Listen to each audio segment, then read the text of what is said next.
নমস্কার বন্ধুরা, আজ আমি এসেছি কম তেলে বাঁধাকপি রান্না নিয়ে। বাঁধাকপি কম তেলে? সেটা আবার হয় নাকি?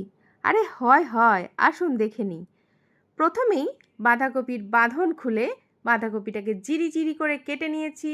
আলু ছাড়িয়ে আলুগুলোকে টুকরো টুকরো করে কেটেছি। নিয়েছি টমেটো, আদা বাটা।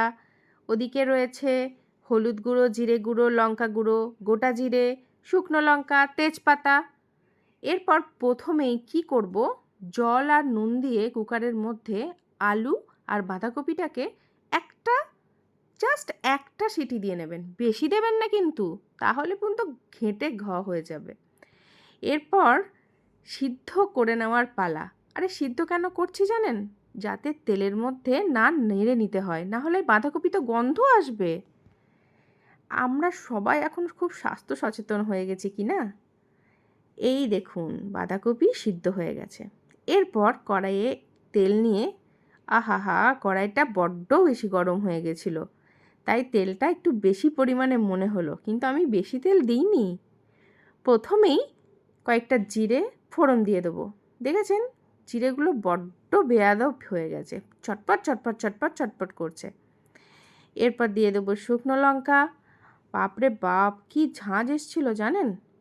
এরপর দিয়ে দেবো তেজপাতা। আরে এই এক পাতা, যার তেজটা লাগে রান্নায়, পাতাটা কিন্তু লাগে না। পাতাটা কিন্তু রান্নার পর সবাই ফেলেই দেয়। যাই হোক, মজা করছিলাম। এরপর দিয়ে দিয়েছি আমি টমেটো কুচি। টমেটো কুচিগুলি নাড়াচাড়া করে নিয়ে একদম নরম নরম নরম নরম করে নিতে হবে। টমেটো নরম হয়ে যাওয়ার পর দিয়ে দেব বেশ কিছুটা আদা বাটা।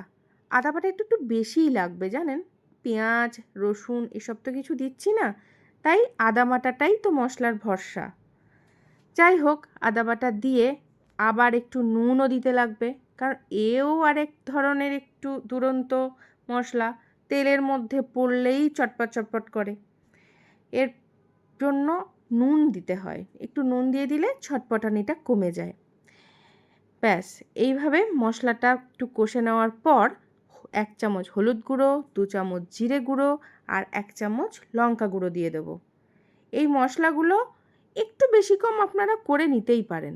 তারপর একটু জল দিয়ে মিশিয়ে মশলাটাকে নেড়ে চেড়ে কষিয়ে নেব। এই মশলা কষানোটা যার যেরকম হবে, রান্নার টেস্টটাও তার সেরকম হবে। দেখুন, আমি যতই আপনাকে বলি বা আপনি আমাকে যতই বলেন, যাকে যাই বলেন, রান্না কিন্তু এক একজনের এক এক রকম হয়। এই কষানোটার জন্যই হয়। এই কষানোর সময় আমি না একটু চিনি দিয়ে দিই, তাতে রান্নার রঙটা অপূর্ব হয়।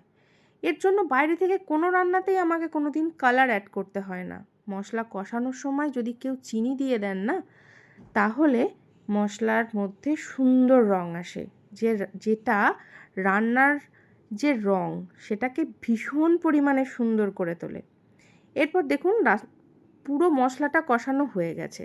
এরপর ওই যে সিদ্ধ করে রাখা বাঁধাকপি আর আলুটাকে পুরোটা দিয়ে দেব। ব্যাস, দিয়ে দেওয়ার পর ভালো করে নাড়াচাড়া করে মশলা আর বাঁধাকপি আলু পুরো মিশিয়ে দিতে হবে, যেন মশলাকে বাঁধাকপির থেকে আর কোনোভাবেই আপনি আলাদা না করতে পারেন। দেখেছেন? এই দেখুন, জিরে গুঁড়োর মতো কিছু একটা দিয়ে দিলাম না? আরে ওটা জিরে গুঁড়ো নয়, ওটা ছিল গরম মশলা। আমি তো ইনগ্রিডিয়েন্টস দেখানোর সময় ভুলেই গেছি গরম মশলাটা দেখাতে। দেখুন, হাতে করে পটপট করে 2টো কাঁচা লঙ্কা ভেঙেও দিয়ে দিয়েছি। আমার না রান্নার পরে কাঁচা লঙ্কার গন্ধটা ভীষণ ভালো লাগে। আর এই দেখুন, 1 চামচ ঘি দিলাম। এই ঘিটা আমার মায়ের নিজের হাতে বানানো জানেন। আমি কেনা ঘি খেয়ে দেখেছি, অন্যের ঘি খেয়ে দেখেছি বানানো, আমার নিজের মায়ের হাতের মতো ঘি আমি কোথাও দেখিনি। যাই হোক, মায়ের হাতে বলে কথা। ব্যাস, আমাদের রেডি হয়ে গেছে বাঁধাকপি। এরপর নামিয়ে নিলেই হয়ে গেল। তাহলে বন্ধুরা, আমাকে কিন্তু অবশ্যই লিখে জানাবেন যে এই রান্নাটা আপনাদের কেমন লাগলো। আর হ্যাঁ, বাঁধাকপি কিন্তু আরও অনেকভাবে রান্না করা যায়, আমি পরে দেখাবো। আমার এই ভিডিওটা যদি ভালো লেগে থাকে তাহলে প্লিজ লাইক আর ফলো করে দেবেন। আর যদি আপনি ইউটিউব থেকে দেখেন তাহলে আমার চ্যানেলটি সাবস্ক্রাইব করে দেবেন। আজ এই পর্যন্তই। আজ আসি। নমস্কার, ভালো থাকবেন।